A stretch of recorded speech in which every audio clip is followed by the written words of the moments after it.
All right, let's get right into it. We're going to break down Egypt's massive strategy to lock down its food and energy supplies. And honestly, this couldn't be more important because we're living in a world that is just getting more and more unpredictable. This isn't just a story about new buildings or pipelines. It's a playbook for how a nation survives a global storm. So that's really the big question here, isn't it? How do you protect your people when the world outside feels like it's in chaos? What Egypt is doing, well, it's more than just a series of projects. It's an answer to that question. It's a shield against the crises of tomorrow. And to really get why this is so urgent, you have to look at the bigger picture. For decades, we kind of took global trade for granted. It just worked.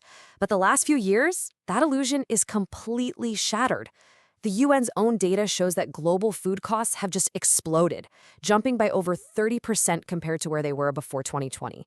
All of a sudden, something as basic as wheat becomes a massive strategic vulnerability. And that brings us to our new reality. So in this first part, we're going to explore that global context, a world that's on edge, where all the old rules about trade and stable supplies, well, they've been thrown out the window.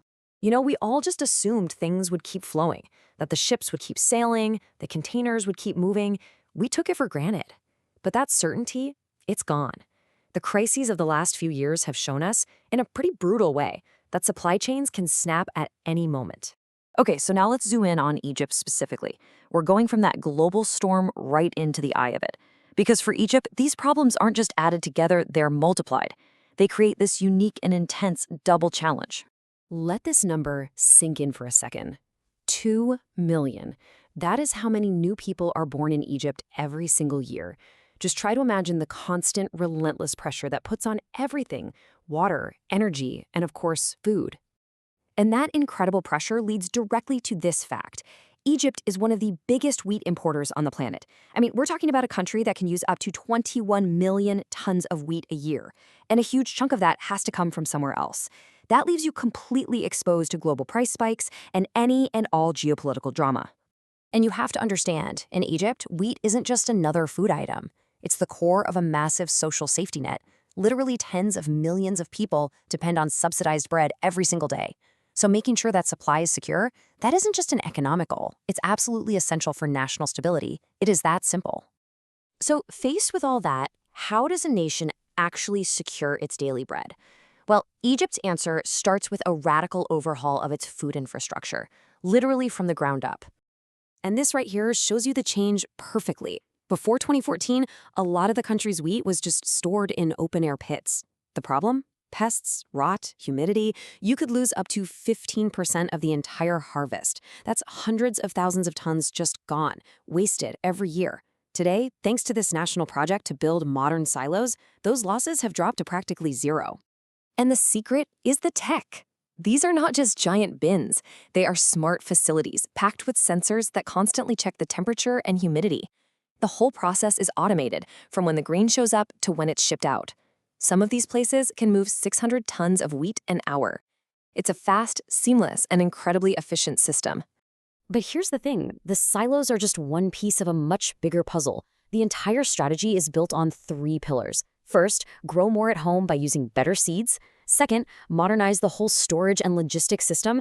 And third, and this is so critical, diversify where you buy from, so you're never again totally dependent on just 1 or 2 countries. Okay, so we've covered food. Now let's pivot to energy, to fueling the future. It's a different challenge for sure, but the thinking behind the solution, building resilience, creating buffers, is exactly the same. This one fact right here explains the incredible fragility of our global energy supply. A huge chunk of the world's oil has to travel through one single narrow waterway, the Strait of Hormuz. Any hint of trouble there, and energy prices everywhere can go through the roof in a matter of hours. So how do you get around a risk like that? Well, this is where the Suez pipeline comes in. Just think of it as a 320-kilometer strategic bypass. It takes oil directly from the Red Sea to the Mediterranean, creating a vital alternative route that avoids those maritime choke points. And its scale is just colossal. This thing can move up to 3 million barrels of oil every single day. That number alone shows you how important it is, not just for Egypt, but for the entire world, as a secure backup route for energy. But Egypt's energy strategy isn't just about oil. The other massive piece of the puzzle is natural gas. And everything changed back in 2015 when they discovered the gigantic Zohr gas field. We're talking about an estimated 30 trillion cubic feet of gas. It was an absolute game changer that gives Egypt its own energy independence and even turns it into an exporter. So when you start to connect all these dots, from the high-tech silos to the strategic pipelines and these massive gas fields, a really clear picture starts to form. Egypt is building a true fortress of resilience, designed to withstand the storms of the 21st century. And that's exactly why you can't look at these projects as just costs on a balance sheet. They're an investment. They are a national insurance policy. Their real value isn't measured in dollars and cents. It's revealed in a moment of crisis, when they ensure the country stays stable and shield people from global shocks. And this timeline just proves it. None of this happened by accident. It's a deliberate, carefully planned strategy that's been playing out for a decade now. From launching the Silo project in 2014 to the Zohr discovery a year later, all the way to huge renewable energy projects like the Benban solar park. It's a conscious shift away from being vulnerable and towards a position of strength. All of which kind of leaves us with one final, and I think fascinating question.